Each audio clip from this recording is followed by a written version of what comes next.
tagal mo naman. Sensya na, traffic sa may ilog eh. Ilog. Nye. Hindi, sa misang hagdan traffic. Ano ba ate? Para ka nagtampong doon yan ah. Nakakainis ka naman? Hindi nga, ano ang problema? Hindi. Kasi naiinis kasi ako sa sarili ko eh. Parang wala na akong ginawang tama. Alam mo yun? Parang lahat ng gawin ko mali. Especially sa bahay, tsaka sa pamilya. Ano yung pakiramdam mo? Oo. Hindi ka pa nga. Chillax ka lang eh. Eh ikaw, naramdaman mo na ba to? Ako?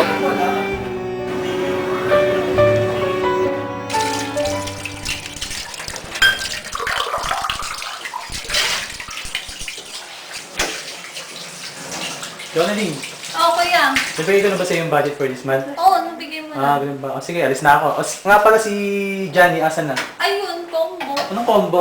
Combo mo, tanganin na. Ganun ba? Oo. Sige, gisingin mo na yun, alis na ako. Ay, siya nga pala si Tatay. Pupunta dito mamaya. Ikaw nang bahala sa kanya. Ha? Okay. Sige, alis na ako. Sige, ingat.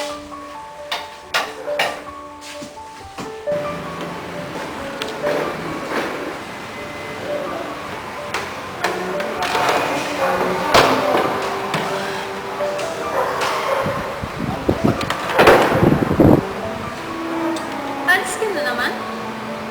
Oo eh, punta ako sa tropa ko eh. Punta ka sa tropa mo. Parang napapadala sa akin pag-alis. Ano oras ka na ba umuwi kagabi? Aga, mga alauna. Wow, Johnny, maaga nga. Madaling araw. Eh ano naman eh, dyan lang naman ako sa tropa ko eh. May ginagawa kami ng project, drawing. Drawing? Kala ko ba tinigilan mo na yan? Eh yun naman talaga yung hilig ko eh. Ayoko naman talaga mag-nursing. Pinipilit niyo ako mag-nursing kasi hindi man. Ay nako, Johnny. Eh, dito kaya maghanap ka ng trabaho. Ang dali-dali kayo makahanap ng trabaho ngayon sa nursing. Ate, kailangan mo ng pahinga para malakas yung isip mo, hindi puro graduation, trabaho ka agad. Okay, sige. Baka naman habang buhay ka na magpahinga niyan, ah. Kasi binabasa mo para magmamadri ka. Johnny, paminsan-minsan naman sumeryoso ka sa buhay mo. Lahat na lang sa'yo, biro. Hindi mo kaya itry magbasa ng mga ganito. Sa ganun man lang makilala mo si Lord sa buhay mo. Try mo lang minsan. Ay, huwag mo sa pagsabihan ng mga relihiyoso. Ang Ayos na nga hirap dito. sa'yo. Pambihirang bata. Sabihin, kinagalitan ka na naman ng ate mo. Ito nga, ba't naman palagi? Magagalitan ka araw-araw parang wala kang ginawang tama. Alam mo, intindihin mo na ng mga kapatid mo. Hindihin. Para rin naman sa kapakanan mo yung sinasabi nila eh. Tinig ka nga muna sa akin, parang nagtampong durian na naman yan yung kami. Oh! Kwento ka lang. Sige, makikinig ako sa'yo. Yan, Johnny pa naman ang pangalan mo. Ano ka na naman ang pangalan ko dyan sa pinag-uusapan natin? Alam mo ba na may verse sa Bible na kapangalan mo? Bira ka naman, no? Dayan, no? Ang dahil pag-uusapan, Biblia pa. Pakiramdam ko, sama-sama akong tao nito eh.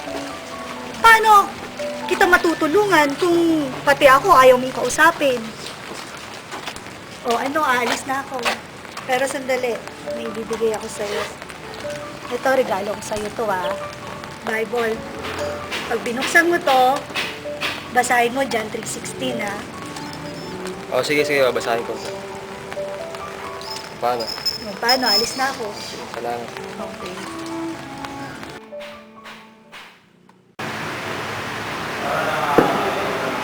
Jonalyn, sa tingin mo panahon na ba? Anong kuya? Si Tatay. Ano kay tatay? Na makasama na natin si Tatay dito sa bahay. Actually, yun nga din ang nasa isip ko. Bakit hindi na natin kontakan si tatay? Sige, ako nang kakausap kay Tatay. Kailan naman yan, kuya? Siguro sa mga lalong madaling panahon. Sige nga, tama yun. Para maayos ang lahat.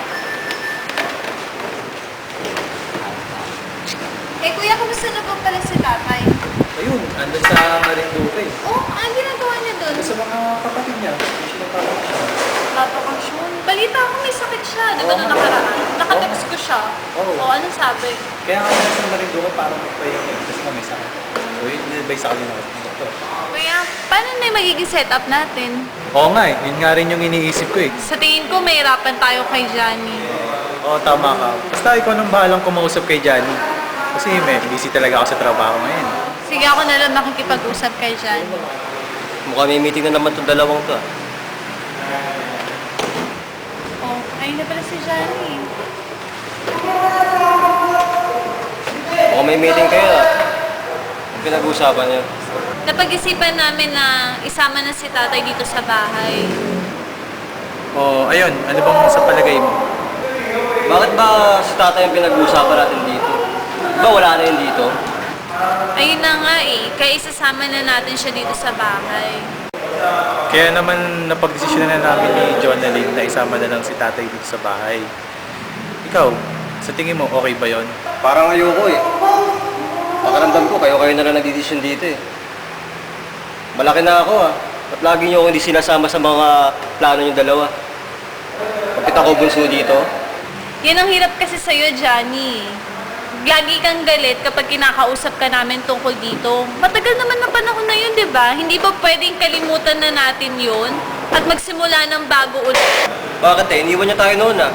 Sumama sa ibang babae yan ah. Dapat wala na dito, hindi natin pwedeng pabalikin yan dito. Dahil niloko niya si mama.